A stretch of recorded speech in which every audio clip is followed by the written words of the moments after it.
Alors, bonjour à tous. Ça me fait vraiment très chaud au cœur de vous revoir, de vous retrouver. Euh, Beaucoup d'eau ont coulé déjà sous les ponts, hein. Ça fait déjà presque un mois qu'on s'est vu.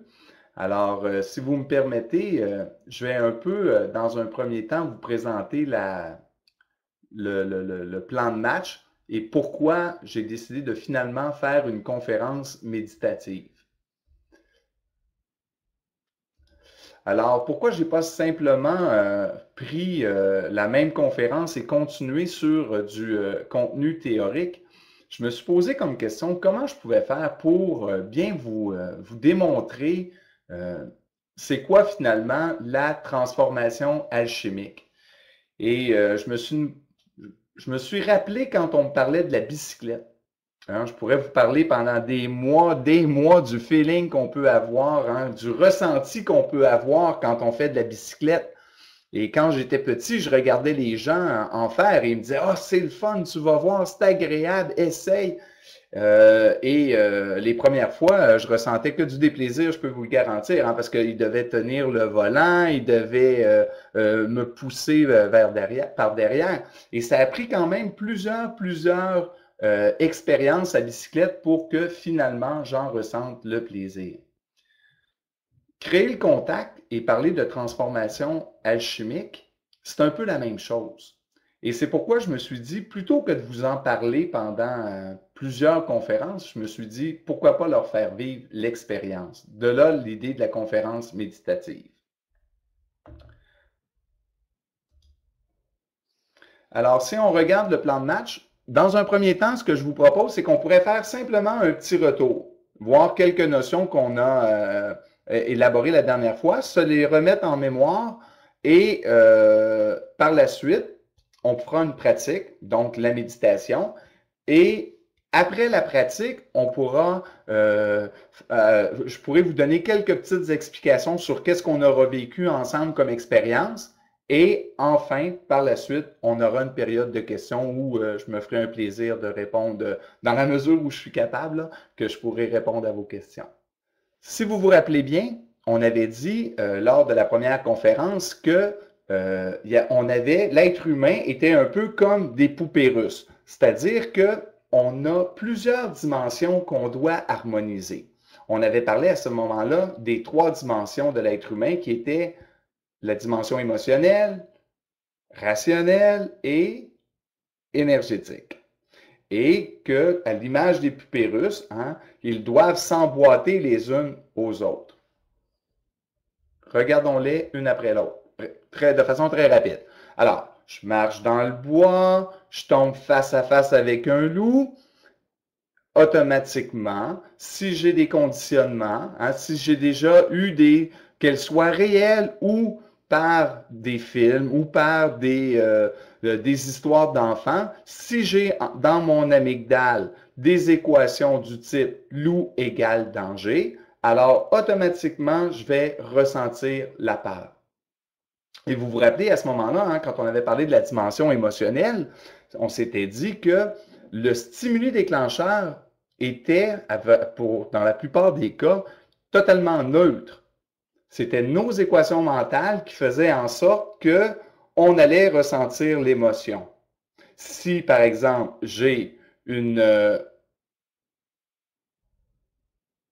exemple, une équation de type loup égale danger égale peur, que le loup soit dangereux pour l'être humain ou pas, ça n'a aucune importance. C'est vraiment le type d'équation qui va déterminer comment je vais analyser le stimuli déclencheur. Ça vous va? On continue. Hein? Et à ce moment-là, on avait dit aussi que nos émotions, okay, dans la dimension émotionnelle, que nos émotions étaient conditionnées par des besoins. C'est-à-dire que dans mon équation loup égale danger, cette équation-là, le danger est par rapport à ma survie, dans ma compréhension ou dans ce qu'on nous a enseigné par rapport au loup, du moins en Amérique. En France, c'est probablement la même chose. Hein? On nous a tranquillement, par les histoires d'enfants, intégré l'idée que le loup était dangereux. Dangereux pour mon besoin de sécurité. Et on avait vu aussi que le cerveau émotionnel, c'était l'influenceur, c'est-à-dire que c'était lui qui faisait en sorte que je ressentais toute la peur à l'intérieur de moi, mais que c'était lui qui allait venir influencer mon cerveau cognitif, c'est-à-dire mon cerveau de l'analyse. Donc, un, je vois le stimuli déclencheur. Deux, je ressens l'émotion. L'émotion est complètement diffusée dans mon corps, augmentation de l'adrénaline, le rythme cardiaque augmente. Et par la suite seulement, l'information revient à mon cerveau rationnel pour analyse. Donc, vous comprenez, ce n'est pas mon cerveau rationnel qui influence mes émotions, mais mes émotions qui influencent mon rationnel. C'est pas du tout la même affaire. Hein, vous comprenez? Et même les gens les plus rationnels qui se disent « Oh, moi, je contrôle très bien mes émotions, je suis capable d'analyse. » Malgré tout, leur analyse, qui se veut bien rationnelle, est orientée par le cerveau émotionnel. Et simplement, en regardant un corps physique, on est capable de voir c'est quoi les émotions qui sont actives chez la personne, c'est quoi ses croyances et ultimement, c'est quoi son niveau d'énergie. Hein? On le voit dans le corps physique, soit par les maladies ou soit encore là par la vivacité d'une certaine personne. Ce qui m'amène, dans le fond, à vous montrer maintenant comment on peut, par la méditation, venir simplement reprendre contact. Donc, ce qu'on va faire, c'est qu'on va reprendre contact avec chacune de ces dimensions-là. On va les intégrer, les harmoniser dans un premier temps. Et par la suite, on va reprendre contact avec ce que j'appelle le grand mandala, ou si vous préférez, le grand champ de conscience planétaire. Donc, si vous me permettez, ce que je vous proposerais, c'est qu'on parte immédiatement à la musique et que vous puissiez fermer vos yeux et vous mettre en mode de méditation. Et pour le reste, je vais vous accompagner.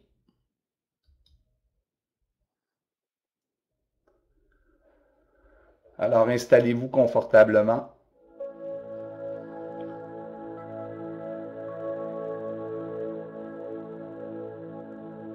Fermez simplement les yeux.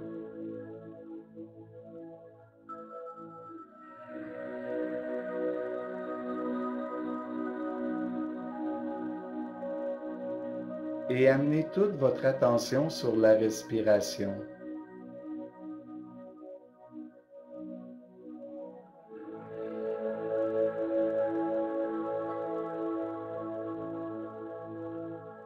Suivez simplement le mouvement d'expansion des poumons et de contraction.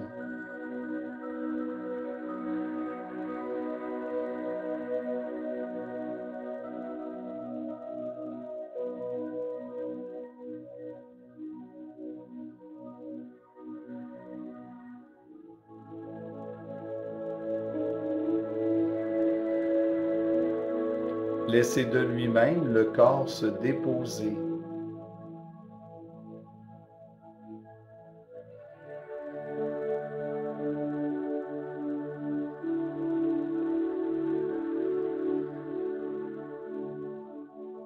Laissez les épaules se relâcher.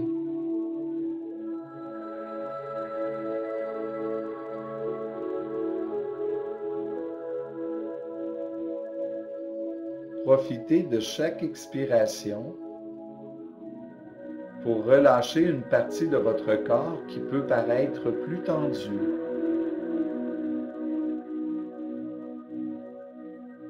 Vous revenez plus conscient, vous revenez conscient au groupe. C'est vraiment incroyable. Hein? Imaginez, là, on est du monde de partout sur la planète et on est capable de se brancher par le cœur. Avouez que c'est quand même pas banal. En passant, je voudrais vous dire merci à tout le monde de prendre ce temps-là, hein, de prendre quelques minutes pour jouer et se donner le droit de se brancher les uns aux autres. C'est pour moi toujours une découverte de voir à quel point le champ de conscience, le champ unitaire est extrêmement puissant. Et par la méditation et le travail énergétique, vous allez travailler cette façon de vous brancher. Évidemment, moi, j'utilise des images et des symboles qui sont les miens, mais au fur et à mesure que vous allez vous entraîner, vous allez développer vos propres images de façon de vous connecter à ce grand mandala de tous les travailleurs de lumière. Lui, il est toujours présent. Et à chaque fois que vous libérez un besoin irrationnel, à chaque fois que vous venez augmenter la quantité de cuivre dans votre fil électrique, hein, vous savez, le corps physique est vraiment exactement comme un fil électrique. Et ce qui détermine notre capacité ou notre taux vibratoire, c'est notre capacité à ce qui détermine notre capacité à transporter plus d'énergie en nous, c'est notre capacité, ou excusez-moi, j'ai été déconcentré, je me ramène. Notre corps est comme un fil électrique. Ce qui détermine la capacité d'un fil électrique à transporter plus ou moins d'électricité, c'est la densité de cuivre à l'intérieur. Donc, quand vous faites le type de méditation qu'on vient de faire, ce que vous venez faire, c'est ajouter un fil de cuivre à l'intérieur de votre gaine, votre corps physique. Et plus vous allez avoir de cuivre, plus vous allez être capable de vous connecter facilement au champ unitaire, plus vous allez être capable de ramener de l'énergie à l'intérieur de votre corps. Et donc, vous allez vivre plus de fluidité dans vos choses de la vie. Vous allez aussi vous libérer des besoins irrationnels. Donc, c'est vraiment c'est pas banal ce qu'on a fait comme travail, hein. C'est vraiment de développer la dextérité à se brancher et à ramener l'énergie à l'intérieur de soi et de la faire circuler pour venir débloquer nos blocages émotionnels qui ne sont pas dans notre tête bien souvent, hein. Nos mémoires, toute la mémoire de notre corps se rappelle des émotions.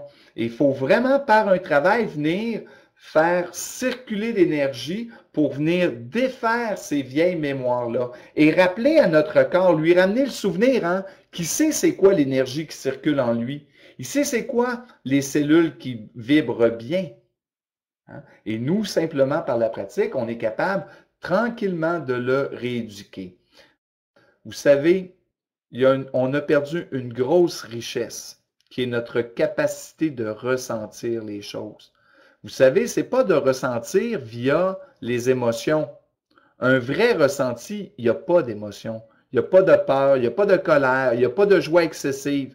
Vous savez juste que c'est parfaitement ça que vous ressentez. Une fois que vous ressentez, puis que c'est vraiment un bon ressenti, vous allez voir que les autres, ça ne vous touchera pas ce qu'ils pensent. Ça ne vous dérangera pas, ça ne vous rendra pas vulnérable. Si ça vous brasse, c'est parce qu'il y a quelque chose là. Si ça amène des émotions, c'est parce que ce n'est pas tout à fait réglé encore. C'est tout. Dans ce temps-là, ben, on laisse aller puis on fait juste continuer le travail, hein. C'est un travail qui est jamais fini. Qui est jamais fini. À tout le moment, il peut arriver quelque chose qui vous dit que ah ben ça, c'était pas réglé. Ben tu vois, ça me travaille encore.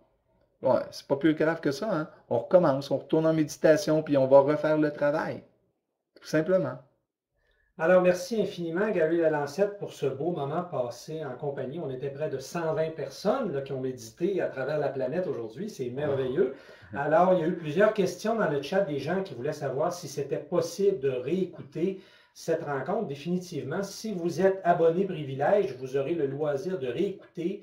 Et d'ailleurs, je vous invite à le faire parce que c'est une méditation qu'on a avantage à écouter, réécouter. Alors, soit vous vous procurez le CD de Gary, vous avez son site Internet à l'écran, ou bien vous avez la possibilité de réécouter cette conférence et toutes les autres conférences qui ont été enregistrées sur Conversation Papillon au cours des derniers mois.